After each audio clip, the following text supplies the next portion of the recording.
From Eyewitness News, this is Newsmakers. It's been almost 30 years since Lincon Chafee was elected as a delegate to the Constitutional Convention. The scion of a dominant Rhode Island political family would then become mayor of Warwick, followed by U.S. Senator. Now the political journey ends with governor. I'm not going to be seeking re-election. Chafee's decision to bow out of the 2014 race rocked the political world, but he's still the state's chief executive for the next 16 months. Without an election looming on the other side, what does Lincon Chafee's governorship become? Our guest this week on Newsmakers, Governor Lincon Chafee.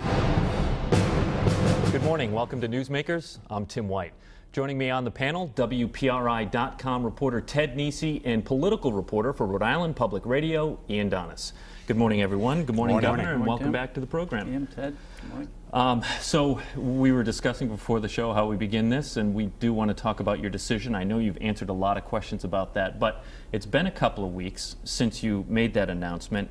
At the time, you had said you could say very little about your future plans. I'm wondering, what about now? Have you received any phone calls? Is your life after the governor's office coming more into focus? No, over a year of governorship still left, so obviously the focus is going to be on that job, and what might come down the line in the next year and 3 or 4 months is a long, we'll see when that occurs, but nothing yet. That's a long way away. So another year of being governor is going to be everything I put my energy into. And can you guarantee that you are going to ride out the rest of your term as governor, or? As much as you can guarantee anything in life. Okay. Governor, what are the 2 or 3 things that you most want to accomplish in your remaining time in office?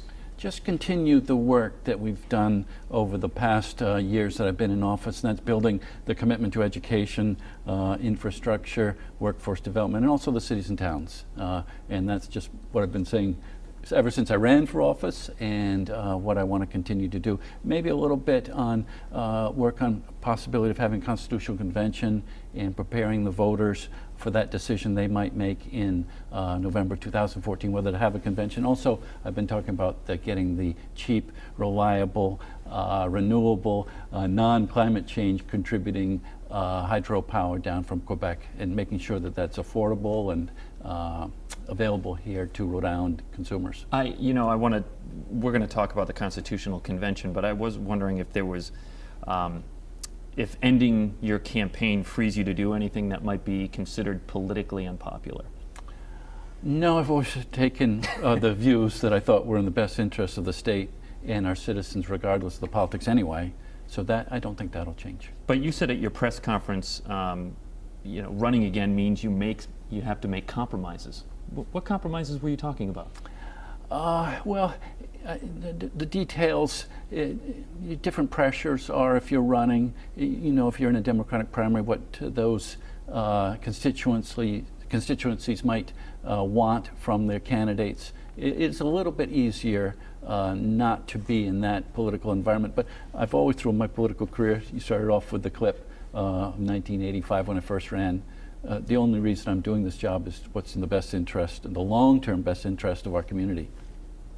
Governor, I want to ask you, you've been in politics now a long time. Your father, obviously more than a half century, the Chafees have been in politics in Rhode Island. Now it looks like we're going to have a Democratic primary between Angel Taveras and Gina Raimondo next year. You obviously won't be in the campaign, but you'll be a discussion topic. Do you expect them both to run, and how would you assess their chances of winning the Democratic nomination? It's your party now too. Well, I'm a full committed Democrat, and it's been a process of leaving the Republican Party, becoming an independent, becoming a Democrat, but now I'm full-fledged Democrat, and I want a Democratic governor in 2014. I do expect both of those candidates to stay in the race. There might be the potential that somebody else, these different polls that come out, there was one this week, as the dynamics change, who knows what comes down the road. But I do expect those 2 to run. Do you think they'll be solid candidates? Do you think one has an edge over the other right now? Yes, I'm going to stay fairly out of it and focus on my job as governor. There'll be a lot of political questions. Who are you supporting? I'm going to focus on my job as governor. That's really what I want to do. We saw how the unemployment rate for August went up to 9.1% from 8.9% the previous month. And critics like Gary Sass of Bryant University say Rhode Island's perennial budget deficits really cripple the long-term economic future of the state by precluding investment in some of the things that you consider priorities, like education. Why hasn't your administration put forward a plan for eliminating Rhode Island's long-term deficits? I don't think that's an accurate But premise, Ian. But go back to my first budget. Every new fiscal year since you've come into office, the state has had a projected deficit for the next fiscal year. Well, let me answer the question. Don't forget what I inherited, over a $200 million deficit when I came in. And don't forget my first budget really tackled some of those long-term structural problems. Maybe it didn't close the deficit completely, but it made great inroads on it, and I've continued to address the revenue side. When I came in, the previous governor, Governor Chafee, is almost a Tea Party type of philosophy where no revenue. We're not going to look at any kind of revenue. So I had to catch up not only on cities and towns that were decimated, higher ed was decimated, and we just had never addressed any part of the revenue aspect of closing this deficit. I've taken those painful decisions to do that. Yet there's no end in sight for Rhode Island's perennial budget deficits. I disagree with that. We had the lowest, we had the third, let me get this right, over the last, from July of 2012 to July of 2013, only 2 states lowered their unemployment more than Rhode Island did. California and Nevada were the only 2 of the 50 states. We went down from the high 10s down to 8.9. And we ticked up a little bit to 9.1, as you said, but that was better than every other state except Nevada and California.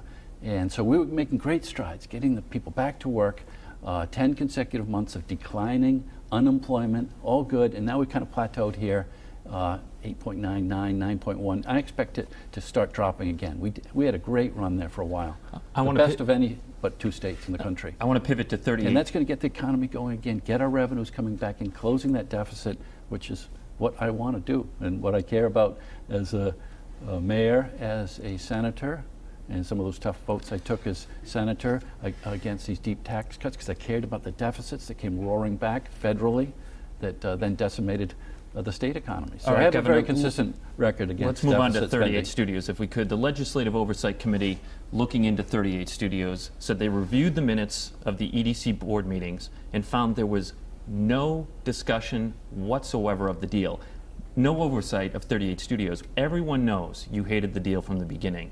But why didn't you push for better or even any oversight once you inherited the problem? There's no evidence that happened. I went to visit, despite some of the differences I had with Kurt Schilling, and I went to visit 38 Studios when I was elected, and I had some confidence that he had hired a team of people, had a tour, met some of his people that were, I knew it was a very, very risky enterprise, but at least the people they were hiring seemed competent, and I knew that when their first game came out, Kingdoms of Amalur, that was going to be the big moment.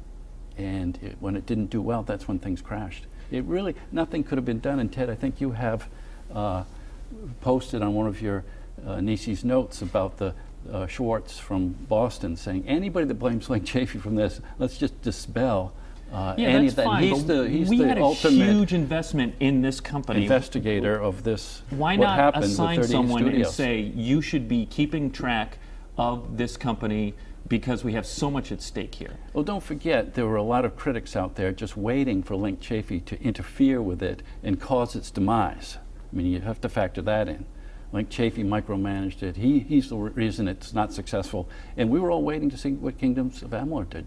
When that came out, that was the big moment. Did you feel politically sort of boxed in then, that if you came in and you suddenly ordered a review and you said we're not giving them the money or something, that just wasn't going to, what was your thinking at that point about how to handle because the deal was done by the time you came in, but the money hadn't gone out the door yet? I felt so boxed in because, get this, the day before the election, what was that, November 1st, they sent out the first $8 million or whatever it was, the first check was written. Once we were in, we were in.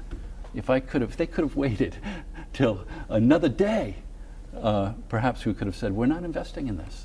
We're not in. We haven't done the due diligence. We haven't, but they cut that first check the day before the election. Would it not have been possible, though, to put on the brakes temporarily and to slow down the release of money and offer some more scrutiny of how the project was moving forward? And go back to what the fellow that studied it more than anybody else. We're talking about, I should tell people, Jason Schwartz from Boston Magazine you're referencing. Yes, and I brought his quotes, if I could. Not if you take the microphone off. That's going to be a problem to actually hear the quotes. Okay, well, I did bring them because they're important. Yeah, okay, good. I think you're right. Well, you know what? Why don't we do this? No, I'm good. You got I'm it. good. All Okay. right. We got it. We're back on track. This is important because you keep asking these questions. Excerpt from what he wrote. Can we please do away with the fiction that 38 studios failed because Lincon Chafee didn't do enough to save it at the end? It's simply not true. This is not a matter of he said, she said. It is a matter of what actually happened. Governor. And this was just a failed venture, and we have our lawsuit, and we're looking forward to doing everything possible to recoup the money. Very, very unfortunate chapter in Rhode Island's history. That's actually, I want to ask you about the lawsuit because Did my microphone work? you've said, did. yes, We heard it. you're still on. We would have gone to a commercial, don't worry. If with the lawsuit, obviously you said your goal, I know, is to get back all 90 million, maybe even more, that Rhode Island taxpayers are on the hook for, because you've said we do need to repay the bondholders and keep that commitment. Right now, between the lawsuit and Tim's reported on the game being sold that wasn't finished, do you think we could get all the way to $90 million? Is that what your lawyers are telling you? We're doing the best we possibly can, and that's all I can say. We're doing everything possible. We have the best lawyers working on this, and we were successful at the first round of court deliberations on whether this can proceed. So it's going to be a hard fight, but we're in it all the way. But Want to recoup those taxpayer monies to the best of our ability. you ran on Trust Chafee. I mean, can you look the taxpayers in the eye right now and be confident that we're going to be able to recoup the $90 million? I realize I'm asking the same question that Ted is, but I think no one has a sense here. When the game's going up for sale, I interviewed an expert and they said taxpayers shouldn't get their hopes up. The technology has blown way past what Kurt Schilling was working on at the time. I mean, that doesn't sound very hopeful, and I know not all of it is hinged on the sale of the game that they were working on. You also have the lawsuit, as Ted referenced. What can we realistically expect out of everything that you're working on here? Well, first of all, when John Savage, our lawyer, came to me and said, we have an opportunity to pursue lawsuits to recoup the money, but you're going to be stepping on a lot of toes in Rhode Island. Do you want to proceed? I said, yes. I thought about it and I said, I warned everybody at a breakfast in October of 2010, this could lead to lawsuits. And there was a gasp in the room. Chafee's starting to sue people. And so I was on record.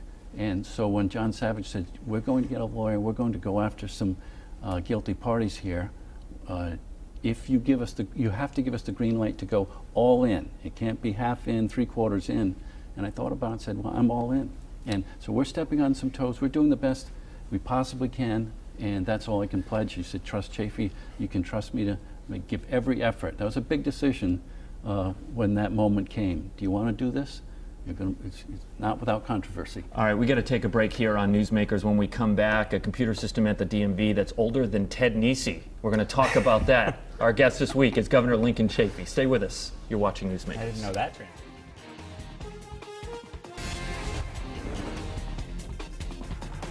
Welcome back to Newsmakers. I'm Tim White. To my right, the panel, Ted Nesi and Ian Donis. And our guest this week is Governor Lincon Chafee. Governor, the Department of Motor Vehicles computer system, the new one that isn't even online yet, is $7 million over budget, nearly 4 years late. We're still running a system from the Reagan administration. You've been rather proud of some of the changes that have happened at the DMV since you took office, but why hasn't this been, or has it, and we just don't know it, been a priority for you then? What are you doing to fix this problem? Of course it's a priority. The whole delivery of good, efficient services at DMV has been a priority, and I pledged to fix DMV. And if that day I had my announcement about not running again, we went in cold into the DMV. They didn't know I was coming, and the waits, if you came in with me, were 15, 20 minutes to get a license or to get a registration. So of course it's a priority. I did inherit this computer system, which has been a nightmare for the previous administration and for us. I was on the phone to the CEO of Hewlett-Packard with Richard Leach, talking about right to the top. what can we do to get the system working. Can we get our money back? Can we pursue money from the vendor? We've got so much money in now that we're going to try and continue to make this work. She's sending out a senior vice president next week to put a full court press on this problem, and I have to say it has been a nightmare. Finish the sentence. This computer system will be online. The schedule is for May, but we keep getting setbacks. And what are the setbacks? What's causing the hang-ups? Our people are finding that the system's not working. The vendor should be, before they turn the switch and give us the go-ahead to start having it work, they should be testing it.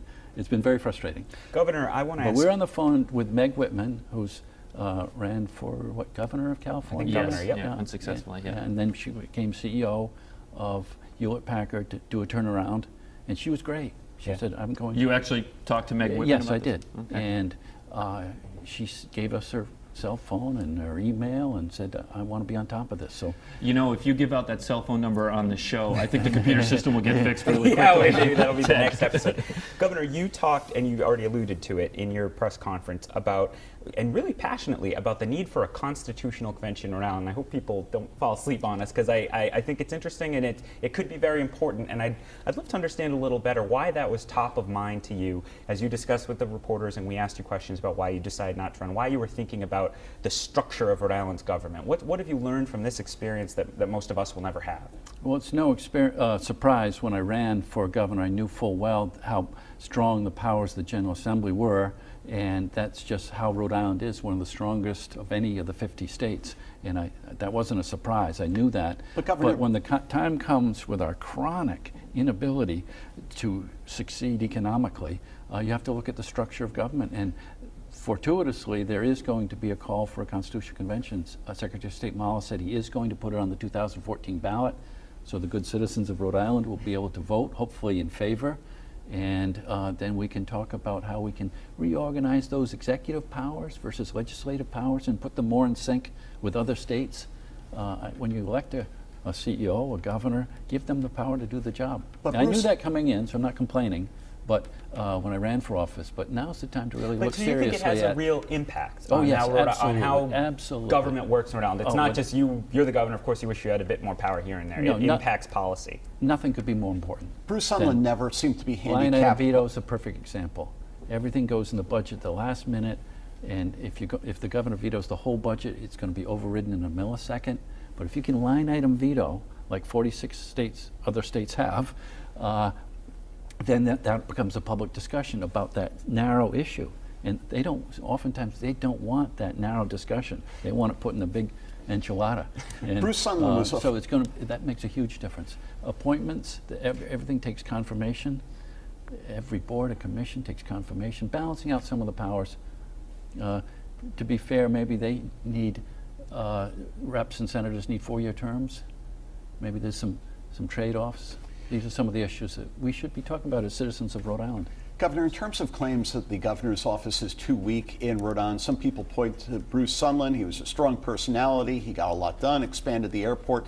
Doesn't that show that it really comes down to the governor and his strategy and his force of personality in terms of getting things done in Rhode Island? Well, you talk about the structural deficit. I don't think really much has changed since Governor Sunland's time.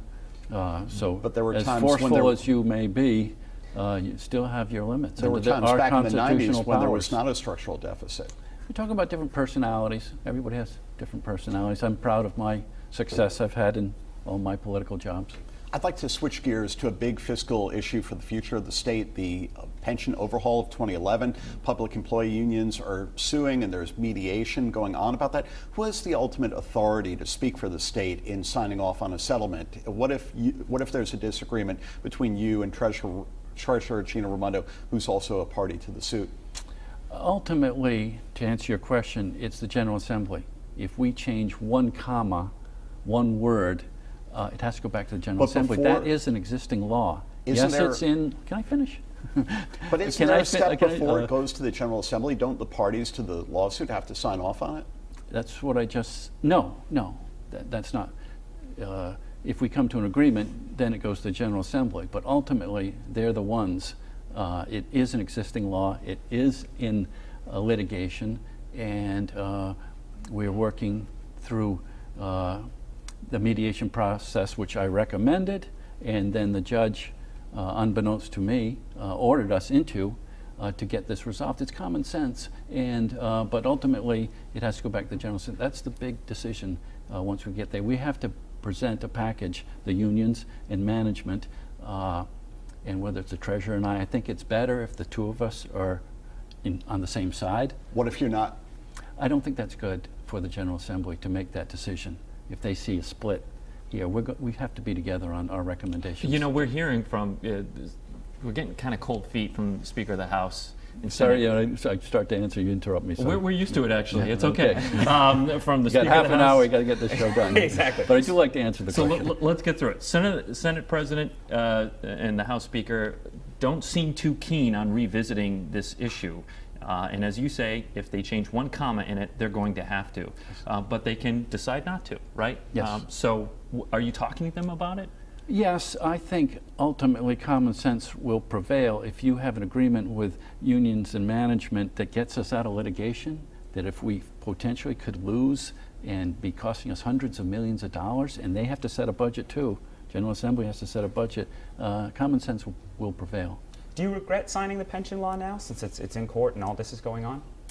No, I assumed we were going into litigation. That's why I had a different course of action than the treasurer at the time in trying to come to some kind of resolution that the unions could sign on to. And the municipal pensions, of course, remember my advocacy for getting them involved in this reform.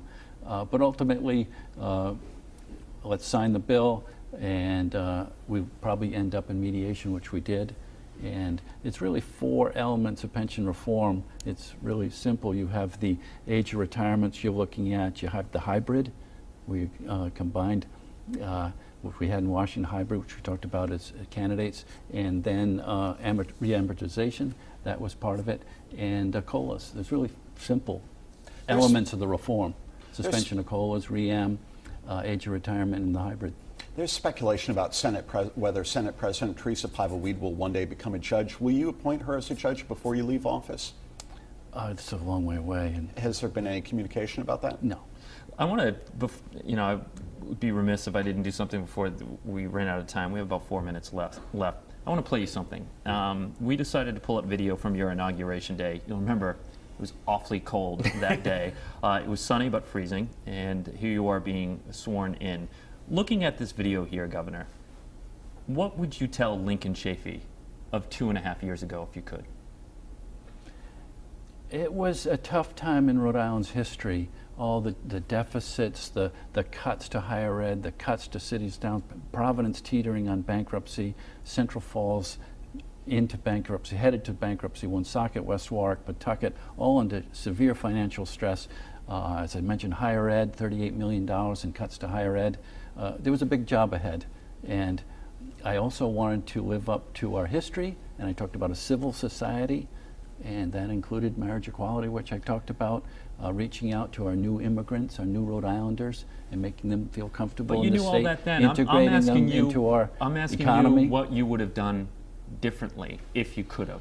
What would you have advised Lincon Chafee of 2.5 years ago to do that you wish he had done now? There'll be plenty of time for retrospection. I've done some of it, but as we all do, as we looked at what we can do better. But mostly I want to focus on the job at hand and the remaining 1.5 years or 1.25 years that I have left as governor. That's really where I want to put all my energy. I want to ask you, Governor, about education. That's Christian Vrake actually said to me, your former speechwriter, he thinks that'll be a prime part of your legacy as governor, is the increased funding for education. You wound up keeping Education Commissioner Deborah Gist, which I wasn't sure you would, because she's been a lightning rod. Diane Ravitch doesn't like her. The NEA has clashed with her. What in the end convinced you to continue to have Deborah Gist run education in Rhode Island? She's got a lot of energy and a lot of focus, and yes, she can be a lightning rod, but we've worked together. We kind of came from opposite sides, and we've done a lot of collaborative work, the commissioner and I give her credit for that, meeting halfway. Teachers' unions here in Rhode Island are some of the toughest in the country. That's just part of the territory, but we work with them, and they represent their teachers, they represent them well, and I think we're making progress. I admire her energy. Yes, sometimes it can be polarizing, but you move forward and learn from your past experiences, and she has. Did Speaker Fox consult you before recommending David Caprio as the next Democratic Party chairman? No, not being in session. When they're in session, we meet much more frequently now than we're out of session. And Do you wish he had asked you about No, I'm new to the party. I recognize that. So you have to make your dues, is what you're saying. You have to lick a lot of envelopes. Yes. All right, Governor Lincon Chafee, we're out of time in the program. I want to thank you again for coming back. And you, as you pointed out repeatedly during the show, you still have more than a year left, so we hope you will come back on the show again. Okay. If you invite me. Absolutely, we'll make sure we keep your microphone on for the entire show next time. Good. All right, if you missed any of the program, including the first half, it's online, WPRI.com. It's under the Newsmakers section. I want to thank Ted Nesi and Ian Donis for joining us, and of course, Governor Lincon Chafee, and we'll see you next week on Newsmakers.